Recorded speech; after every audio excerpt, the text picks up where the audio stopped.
وعلیکم السلام ورحمۃ اللہ وبرکاتہ۔ اللہ رب العالمین خوش رکھے، خیر وافیت میں رکھے۔ سوال بہت ہی اہم ہے، شادی کا موسم بھی ہے اور لوگ نبی مکرم صلی اللہ علیہ وسلم کے اس فرمان کی رعایت بھی نہیں کرتے ہیں اور نہ خیال رکھتے ہیں کہ دینداری کو ترجیح دینا چاہیے۔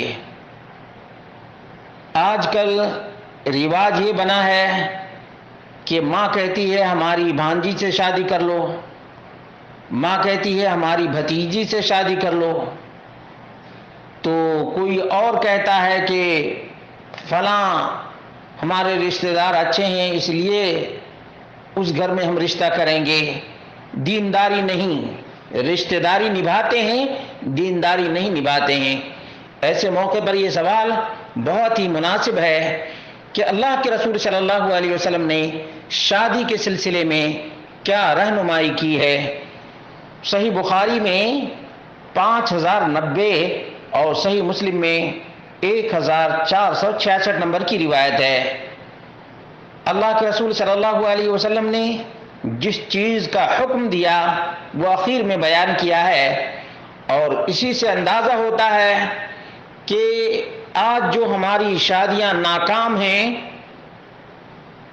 ناکامی کا سبب کیا ہے؟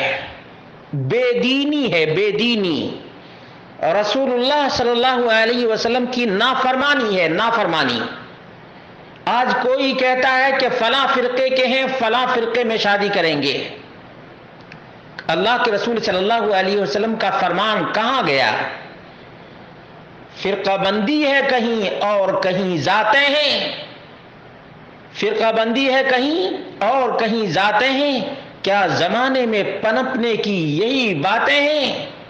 اس لیے مسلمانوں یاد رکھو، اللہ کے رسول صلی اللہ علیہ وسلم نے زمانے جاہلیت کے طریقے کو بیان کیا شادی کے سلسلے میں، اور آج بھی زمانے جاہلیت کے طریقے شادیوں میں رائج ہیں۔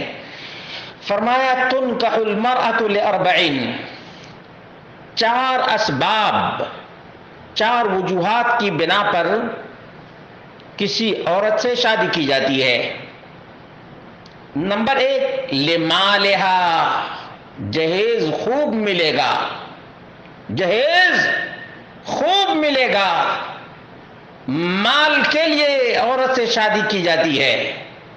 وَلِحَسَبِهَا، فلاں خاندان کی ہے، بے دین ہے تو کیا ہوا، فلاں خاندان کی ہے، مشرک ہے تو کیا ہوا، فلاں خاندان کی ہے۔ وَلِجَمَالِهَا، اور بہت ہی زیادہ خوبصورت ہے، بیوٹیفل ہے۔ خوبصورتی پہ مرنے کے لیے شادی کرتا ہے آدمی، کوئی پری کہتا ہے، کوئی کچھ کہتا ہے، تو اس لیے شادی کرتا ہے۔ وَلِدِينِهَا، آخری چیز کیا ہے؟ دینداری کی وجہ سے دیندار لوگ شادی کرتے ہیں، دینداری کی وجہ سے دیندار لوگ شادی کرتے ہیں۔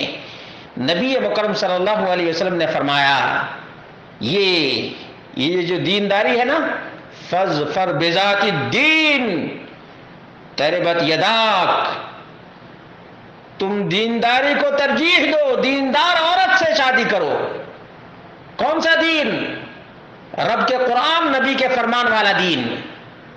تمام فرقے کٹ گئے، تمام مردہ فروشی ختم ہو گئی، اللہ کی عبادت، محمد مصطفیٰ کی مطابقت۔ جس لڑکی کے اندر، جس عورت کے اندر یہ خوبیاں ہوں کہ اللہ اور اس کے رسول کی بات ماننے والی ہے، اللہ اور اس کے رسول کے راستے پر چلنے والی ہے، مسلمانوں اس سے شادی کرو، خوش رہو گے، اللہ تبارک و تعالیٰ خیر دے گا، برکت سے نوازے گا، سکون سے نوازے گا، راحت قلبی اللہ رب العالمین عطا فرمائے گا اور سکون میسر آئے گا۔ اللہ رب العالمین سے ڈرتے ہوئے دیندار معاشرے کی تشکیل دو، دیندار لوگوں سے شادی کرو، دیندار عورتوں سے شادی کیا کرو۔ مسلمانوں، یہ حدیث صحیح بخاری اور صحیح مسلم کی ہے، اور دیگر کتب سنن کے اندر بھی یہ حدیث موجود ہے. اس لیے اللہ کے بندو، اللہ رب العالمین سے ڈرتے ہوئے، محمد رسول اللہ صلی اللہ علیہ وسلم کی اطاعت کرتے ہوئے دیندار لڑکی سے شادی کرو، دیندار عورت سے شادی کرو اور دیندار بنو، اللہ سے لو لگانے والے بنو، مردہ فروش نہ بنو اور نہ مردہ فروش سے شادی کرو.